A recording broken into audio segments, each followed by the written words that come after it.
ሰላም እንዴት ናችሁ? መዲ ነኝ። እንደ ሁሌው በጣም ከምወደው ከእግዚአብሔር ክፍል እግዚአብሔር ለኔ ካስተማረኝ ከእናንተ ጋር ሼር አደርጋለሁ። ልቤን በጣም ነክቶታል፣ ቻሌንጅም አድርጎኛል እና እንደምትከታተሉኝ ተስፋ አረጋለሁ። ይሄ ቃል የሚገኘው በሁለተኛ ሳሙኤል ቁጥር 11 ቁጥር 1 እስከ 2 ያለው ቃል ነው።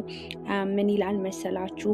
እንዲህም ሆነ በዓመቱ መለወጫ ነገስታት ወደ ሰልፍ በሚወጡበት ጊዜ ዳዊት ኢዮአብን ከእርሱ ጋርም ባሪያዎቹን እስራኤልን ሁሉ ሰደደ። የአሞን ልጆች አገር አጠፋ፣ ረባትን ከበቡ። ዳዊት ግን በኢየሩሳሌም ቀርቶ ነበር ይላል። በዚህ ቃል ላይ በጣም የሚያስገርም ነገር ነው ያየሁት። እኔ እግዚአብሔርን በቃ ራሴን እንዳይበት ያደረገኝ ምንድን ነው የሚለው? እንዲህም ሆነ ይላል በዓመቱ መለወጫ ነገስታት ወደ ሰልፍ በሚወጡበት ጊዜ። ነገስታት ሰልፍ የሚወጡበት ጊዜ ነበረ፣ ስፕሪንግ ታይም።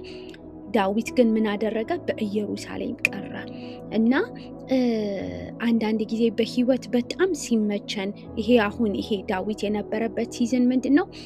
እግዚአብሔር ከጠላቶቹ ያሳረፈበት ሲዝን ነበረ። ሰላምን በዙሪያው የሰጠበት፣ ዳዊት ከእንትን ከመኖር ይሄ ከፊጂቲቭ ላይፍ ስታይል ማለት ነው፣ ከዋሻ ውስጥ ወደ መኖር ወደ ቤተ መንግስት እግዚአብሔር ያስገባበት ሲዝን ነበረ። ስለዚህ ዳዊት በህይወቱ ጥሩ ነገር ላይ ያለበት፣ ጸሎቱ የተመለሰበት፣ ለስንት ዘመን የሰማው ፕሮሚስ ፋይናሊ ማኒፌስት አድርጎ ተገልጦ በቃ ጥሩ ሲዝን ላይ የነበረበት ጊዜ ነበረ። ይሄ ግን በዚህ ሲዝን ግን ዳዊት ጦርነት ከመሄድ በቤቱ ቀረ፣ በኢየሩሳሌም ቀረ። በኢየሩሳሌም መቅረቱ ደግሞ ያመጣበትን ጣጣ ያው ሁላችንም የምንሰማው የምናውቀው ቃል ነውና እንዴት ከባትሺባ ጋር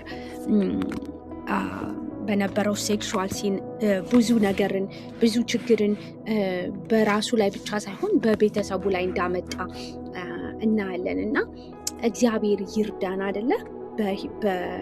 በህይወታችን ምቹ በሚመስል ጊዜ አምላካችንን እንዳንረሳ፣ ከጸሎት ቦታ እንዳንታጣ፣ ከእግዚአብሔር ቃል ውስጥ እንዳንታጣ፣ ለብዙ ዘመን የጸለይንበት ነገር በተመለሰ ጊዜ ከእግዚአብሔር ፊት እንዳንታጣ፣ ከቅዱሳን ህብረት እንዳንታጣ እግዚአብሔር በቃ ጸጋውን ያብዛልን እና ይሄንኑ ቃል ደግሞ አዲስ ኪዳን ላይ ሄዳችሁ ኢየሱስ በሉቃስ 22:45 ላይ ምን አላቸው? ዳሞርቱ መጣ፣ ከሐዘንም የተነሳ ተኝተው ሲያገኛቸው ስለምን ትተኛላችሁ? ወደ ፈተና እንዳትገቡ ትጉና ጸልዩ አላቸው። እና ተግቶ መጸለይ ወደ ፈተና እንዳንገባ ያደርገናል። በከፍታም ጊዜ በዝቅታም ጊዜ የሚፈለግ በባዶ የሚፈለግ አምላክ አለን እና እግዚአብሔር አባታችን እንዲረዳን በቃ የጥበብን የማስተዋልን የብልሃትንና የእውቀትን መንፈስ እንዲሰጠን በጊዜውም ያለ ጊዜውም እግዚአብሔርን የምንፈልግበት ልብ እንዲሰጠን ደግሞ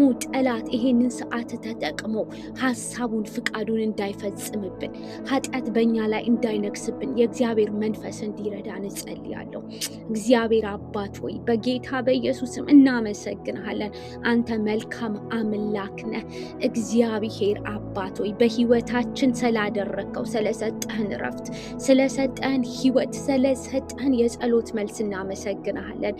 ጌታዬና አምላኬ ሆይ በጌታ በኢየሱስም እባክህን ከጸሎት ቦታ እንዳንጠፋ እግዚአብሔር ሆይ ከቃል ጋር እንዳንጠፋ ምቾታችን እንዳይወስደን በኃጢአት ባሪያ እንዳያደርገን የዘላለም አምላክ እግዚአብሔር ሆይ በጌታ በኢየሱስ ክርስቶስም አለርት የሆነ መንፈስ እንድትሰጠን እግዚአብሔር ሆይ በኢየሱስ ስም እጸልያለሁ። የዘላለም አምላክ እግዚአብሔር ሆይ ዳዊት በዛ ኃጢአት ቤቱ ሰይፍ ገባ። እግዚአብሔር አባት ሆይ ከቤት ሰይፍ አይጠፋም ተባለ። የዘላለም አምላክ በእኛ ስንፍና እግዚአብሔር አባት ሆይ ዘመናችን እንዳይጣመም፣ ትውልዳችን እንዳይጣመም፣ ልጆቻችን እንዳይጣመሙ የዘላለም አምላክ እግዚአብሔር ሆይ የነቃ መንፈስ እግዚአብሔር ሆይ የሚተጋ ልብ እንድትሰጠን በኢየሱስ ስም እጸልያለሁ። ጌታ ሆይ ጸጋን ደግሞ ከሚላጭ እግዚአብሔር አባት ሆይ ምንም አይነት ልምምድ እግዚአብሔር ሆይ ነፃ የሚያወጣ እግዚአብሔር ሆይ ሰንሰለትን የሚበጥስ እግዚአብሔር ሆይ የአንተ እሳት እንዲመጣ ጸልያለሁ። እግዚአብሔር አባት ሆይ ሳምሶን ጸጉሩ የተላጨው ደሊላ ጭን ላይ ነው። እግዚአብሔር አባት ሆይ ጸጋን የሚላጩ ህይወትን ከሚበሉ ከሚበዘብዙ ምንም አይነት ክፉ ልምምዶች፣ ምንም አይነት ክፉ ስንፍናዎች እግዚአብሔር ሆይ እንድታወጣን በኢየሱስ ስም ጸልያለሁ። ጌታዬና አምላኬ ሆይ በጌታ በኢየሱስም ይህ ስላረክልን እናመሰግናለን። ስም ይባረክ፣ እንወድሃለን። የትጋትን መንፈስ ስለሰጠህን እናመሰግናለን። በኢየሱስ ስም አሜን። እንደተባረካችሁበት ተስፋ አደርጋለሁ። ያው እንዳልኳችሁ እኔ እዚህ ላይ ፖስት የማደርገው ፖስት ለማድረግ ብዬ አይደለም። እግዚአብሔር በተለያየ ጊዜ በህይወቴ የሰጠኝን ያስተማረኝን ከዛ ደግሞ በህይወቴ የተቀየርኩበትን ቃል ነውና እንደምትባረኩበት ምንም ጥርጥር የለኝም። መዲ ነኝ።